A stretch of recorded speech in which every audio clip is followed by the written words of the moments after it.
Welcome to my video about my least favorite chore when it comes to dahlia growing and why it's so important. And what I'm talking about is dahlia tagging before we get our first frost. I'm going to tell you why it's so important, how I do it, what materials I use, and just some tips and tricks for getting ready to dig your dahlias eventually. I'm Steffi, I'm a home gardener here in Attleboro, Massachusetts, Zone 6, and I love to take you along for the ride, so welcome to my channel. Let's first discuss the obvious, why it's so important to tag your dahlias. A lot of people don't necessarily think about tagging when they first start to grow dahlias, but once frost hit the dahlias, they all turn brown, they all turn mush, and you will never be able to tell what variety it is. Now you might say and think, oh, but I did have a little label in front of the dahlia, so I will know what it is. The problem with the label is from the moment you dig up the variety, the label gets lost. The label is not attached to the tuber clump anymore, so it's going to make all of the other processing not that easy, and also you just risk mixing up tubers and varieties in the end. If you want to be organized and really to ensure that every variety and every tuber gets marked the right way, you got to tag your dahlias properly before frost. So what materials do we need? It's very straightforward, just a few things, and I have everything linked below so you don't have to look for it somewhere else. Number one is flagging tape. This is really easy to get on Amazon or in your home improvement store. And why is that important is it's like waterproof and withholds like any type of like temperature swings, and the water is the more important portion of it. With that, the next one is that you definitely want to use a permanent marker of some sort which doesn't fade with weather. So I typically use just my garden marker, which is really great for those purposes.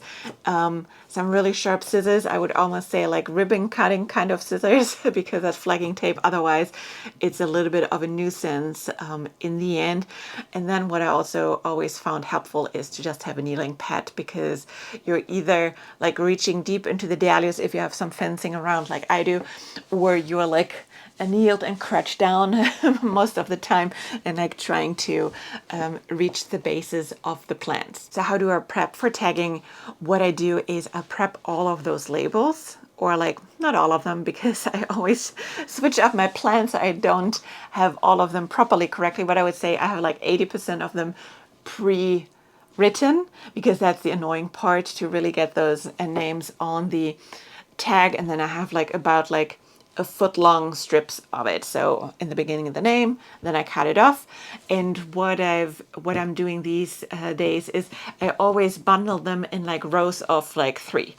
So like 3 varieties, and then I'll put a little clip on it in the next 3 ones, because if you have a full bundle of, in my case, like 80 dahlia strips, you'll never find the varieties you're looking for. So I bundle them up in like little like packages, and it makes it a lot easier to find them and place them where you want to go. One thing is also in terms of timing, I typically don't cut any flowers for a week or so before I know I want to tag, to ensure that I have on most plants some color. They don't have to be full blooms, just enough for me to be sure what the variety is and to be able to identify when I'm not fully sure which one it is.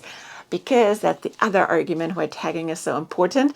Even if you have the dahlias like tagged in rows really neatly, sometimes it grows up right in the middle, and then you're not sure, is it this one or is it this one, right? So for that reason, it's always important to have some color on it. And as a matter of fact, I think after I was done, 4 plants in the garden which didn't have color on it, where I wasn't sure which variety it is. So we'll keep an eye on those ones. But everything else got tagged, and usually I do it about, or spread it out about 2 weekends. But this time along, we had already last week some temperatures which dipped into like 38, which got me a little bit sweating over night. If it would dip colder, we're here in a weird microclimate where it always runs a little bit colder than everything around us, which is interesting when you have a weather station to actually understand the temperature changes now. Anyway, so it was already cold enough for me to like, shoot, I gotta rush with the tagging now because next weekend we're not here. And that is in theory where our average first frost date is already. Last year we were a day off with our average frost date. At the moment on the 10-day forecast, I don't see it coming just yet. And the 3 years before that, it was way into November until we had a killing frost. Nevertheless, I pushed through it and really wanted to get it done. If you have issues with your back or your knees or something like this, make sure you spread it out a little bit for your body's benefit. But I'm so happy it's done. Again, it's one of my very least favorite chores when it comes to dahlia growing. I know a lot of people hate to dig the tubers. I always find tuber digging like it's Christmas to just see what's in there. So I do like this. I don't enjoy the whole procedure afterwards very much, but they're like the fruit of my labors of growing the dahlias all year long. So I tolerate it, but the tagging is like one which I really despise, I gotta say.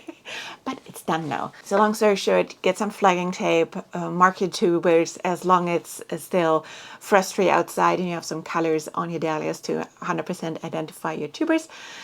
And the other really big benefit is that you're able to take those clumps with the label around for washing and processing, so you always know what the label is. So for that reason, go check your tubers. Let me know if you have any questions. Otherwise, subscribe and watch another video. Thank you.